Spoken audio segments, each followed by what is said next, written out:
Hi all, in this video we're going to understand what are the Java operators. So first of all, Java operator is a symbol which tells to the compiler to perform some actions or operations on the variables. So for example, let's say you want to add two variables, then you will be using operators, arithmetic operators. Or if you want to subtract to perform any actions or operations on them, you will be using operators. First in the list is arithmetic operators. Guys, if you want to perform mathematical calculations on the variables, you will be using arithmetic operators. These operators are plus, minus, multiply, divide, modulus. So this symbol over here is modulus, increment, decrement. So these are some arithmetic operators. Let's see how we work on them. So we will be opening our Eclipse IDE. So here I've already created one class with the main method and I've already declared the variables. Now let's assign value to them. So let's say A is 10 and B is 20. Now I want to add both of them. So I will write in C, assign A plus B. As we discussed in a previous video, if you want to add two numbers, you need to store its result in one of the variables. You cannot just write A plus B. So here I'm declaring this variable as int because when these two numbers will be added, return type will be integer. So here I'm declaring C as integer and storing result of A plus B in C. So guys, plus over here is an arithmetic operator. Now you can use subtract, multiply, divide in the same ways, but this mathematical expression, this arithmetic expression plays very important role. I'm talking about plus. It plays very important role because plus, if enclosed in two numbers, it acts like a plus sign, like it's going to add two numbers. But if it is enclosed into characters or into strings, it's going to append them. It's going to concatenate them. I'll tell you that later. So first let's see how it works. As we know guys, if I'm going to execute it like that, it's not going to display me any result. So if you want to see result on the screen, you need to include this line system.out.println. And here you will write down the variable C, terminate it with semicolon, and now I'm going to execute it. Look at this, we get result as 30. So this is how this arithmetic operator plus works. With that note guys, I will be sharing one more thing with you.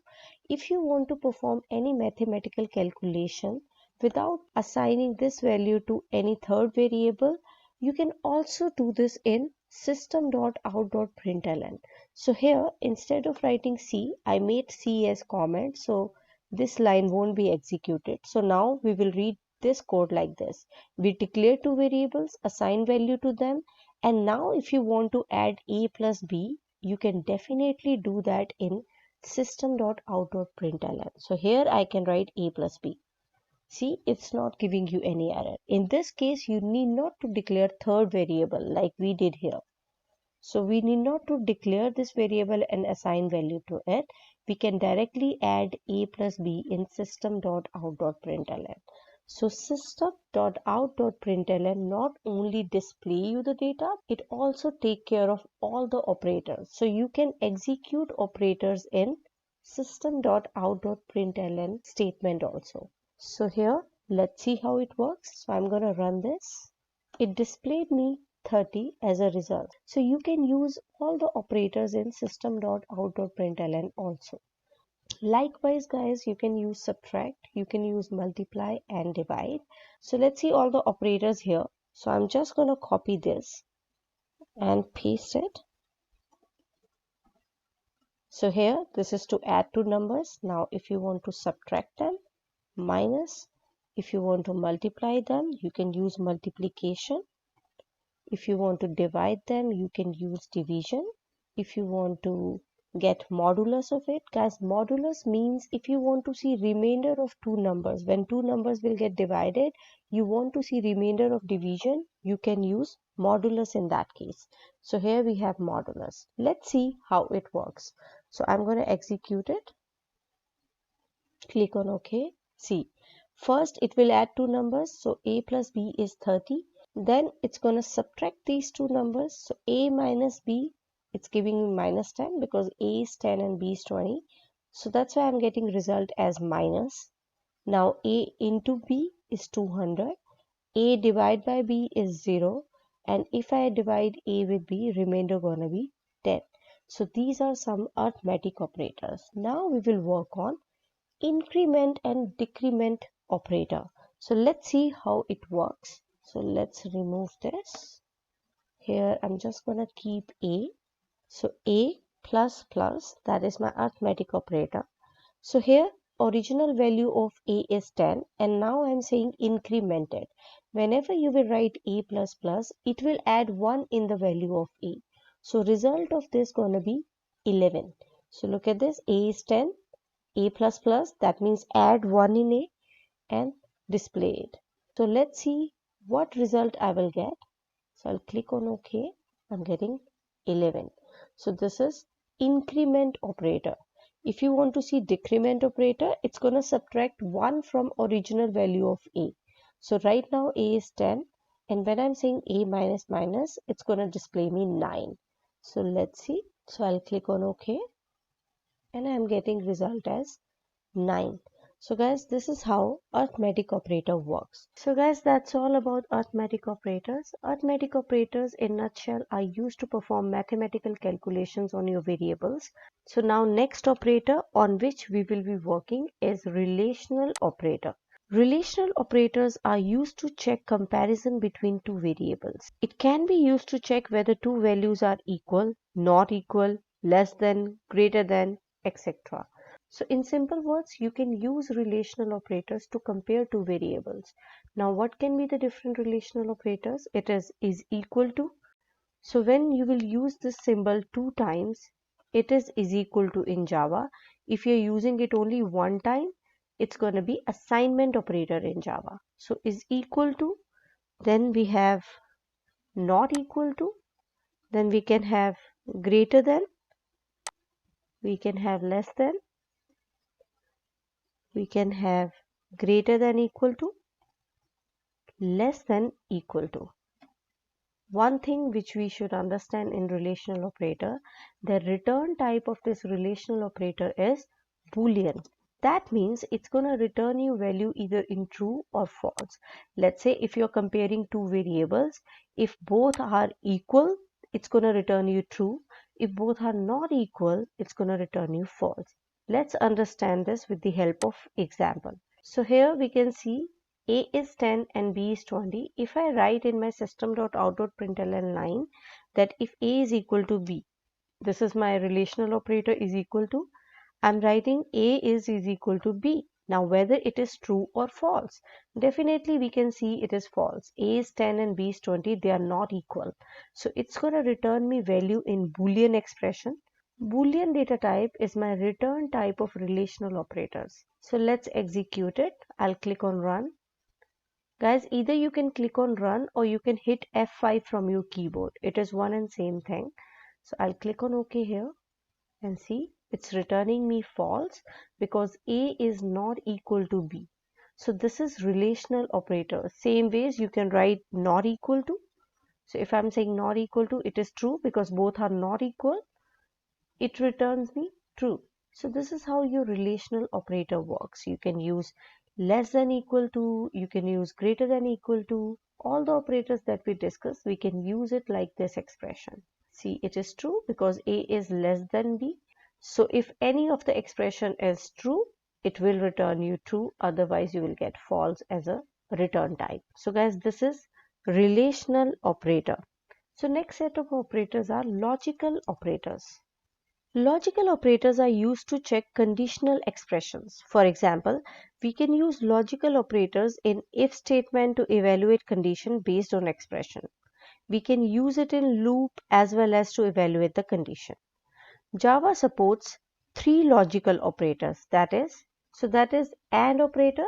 This is how we symbolize AND. So this is AND operator. We can have OR operator. So symbol for OR operator is two pipelines. And then we can have not operator. So guys, these are logical operators. Logical operators are used when you want to check any conditional expression. We will understand this with the help of one example. So let's see. So here we can see a is equal to 10 and b is equal to 20. I'm going to declare third variable also here. So third variable is c. So I'm going to assign value to c as 30. So in order to understand that practically, I will be writing two expressions here. So first expression is a is less than b, which is true. Now second expression is, let's say, a is less than c. So these are my two expressions. I want to evaluate whether both of them are true or not. So guys, if you want to evaluate more than one condition or more than one expression in the same syntax, you will be using logical operators. So these are two expressions I want to check at the same time. I will be using logical operators. And yes, logical operators will also return you Boolean as a data type. Now let's understand how we work on it. So here a is less than b and a is less than c. These are two expressions and I want to check both of the expression at the same time. So as I've told you, if I want to check more than one expression at the same time, I will be using logical operator. So first logical operator I'm going to use is AND. So this is AND. Look at this. First expression and second expression. That means if both of the expressions are true, it's going to return you true. So guys, if you understand how AND works, it's going to be quite easy for you to understand these expressions. So in AND, both of the expressions should be true. If both of the expressions are true, it's going to return you true. If any of the expression is returning you false, AND will return you false. So this is how AND works. So let's execute it and see what result we get. So we'll click on run. So look at this, we get true because both of the expressions are true. Now I'm going to make one of the expression as false. So I'm writing here a is greater than c. You can clearly check that a is not greater than c. A is less than c. So here one expression is returning me true and other expression is returning me false. And in case of AND, as I've told you, both should return us true. So let's execute and see the result. So it is false because if any of the expression is returning you false, AND will return you false. But if I replace this AND with OR, so this is my OR operator. OR means if any of the expression is returning you true, it will return you true. So here one expression is returning me true and another expression is returning me false. Let's see what we get in case of OR operator. So we'll execute it. See, we got true. That means if any of the expression will return you true, like in this case it is returning me true and it is returning me false, OR will return you true in that case. So this is how OR operator works. NOT operator will return you opposite result of the complete expression. For example, we can see this expression is returning us true. But if I'll put NOT in front of it, like this, if I'll put NOT in front of it, it's going to give me opposite of that. So it's going to return me false. So opposite of true is false. Let's see how it works. We'll click on run. So we got false. So guys, this is how logical operators work. Logical operators are used to check if you have two or more than two expressions to evaluate. Now next operators in our list is assignment operator. Assignment operators are used to assign a value to a variable. It can be used with a combination of arithmetic operator also. In order to perform arithmetic operation first and then assign the result to the variable. Assignment operator supported by Java are, this is assignment operator. Then we have add and assign. As I've told you, you can combine arithmetic operator also with assignment so that you can perform mathematical calculation and then assign result to the variable. So here add and assign, same way subtract and assign, multiply and assign, divide and assign, modulus and assign. So these are some assignment operators. Now let's create an example to understand use of assignment operator. So we will switch to Eclipse IDE. So you can see here, this is assignment operator. I am assigning 10 to a variable a. Now, if you want to add and assign, so let's little bit change this expression over here. So let's say I want to display a. I'm removing this. Here I will say a, add and assign 10. Now what is the meaning of this? I'm saying add 10 in A and assign result to A. So this 10 will be added to original value of A, and whatever the result will be, it will be assigned to A. So let's understand what we get after execution. So I'm clicking on run. So I'm getting 20 because A is already 10. I'm adding 10 in it and assigning value to A. So it will become 20, and in my system.out.println I passed A because I want to see value of A. Same ways if I'll write subtract and assign, and let's say I'm writing 5 here. So meaning of this expression is subtract 5 from A and then assign result to A. So subtract 5 from 10 and whatever result will return, store it in A. So let's execute it. I'm getting 5 because 10 minus 5 is 5. So guys, this is how multiply and assign works, divide and assign, modulus and assign works. So here, let's understand modulus and assign. So I'm saying modulus and assign. So modulus with 10, that means divide it with 10 and whatever modulus will come, assign it to A. So I'll execute it. See here, we got 0 because 10 divided by 10 modulus is going to be 0 and 0 will be assigned to A. So guys, these are the Java operators, and definitely you can understand how important operators are. If you want to perform any operations on variables, we must require operators. That's all for this video. Thanks for now.